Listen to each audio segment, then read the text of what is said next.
पर दुनिया कहती है, मुफक्किरीन कहते हैं, 3 तबके कभी किसी से अकीदत नहीं करते।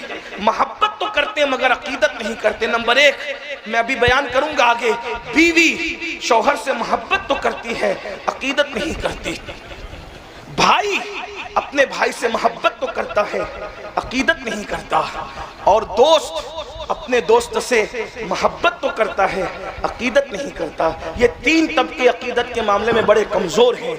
लेकिन अगर किसी का भाई किसी से अकीदत करे तो समझना कि वो बंदा यक्ताए ज़माना है, वो बंदा फर्दे फरीद है।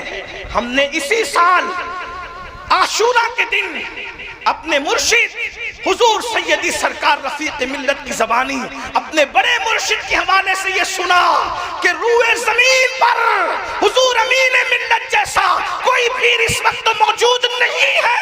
अगर ये भाई कह रहा है तो इससे बड़ी कोई बात नहीं है।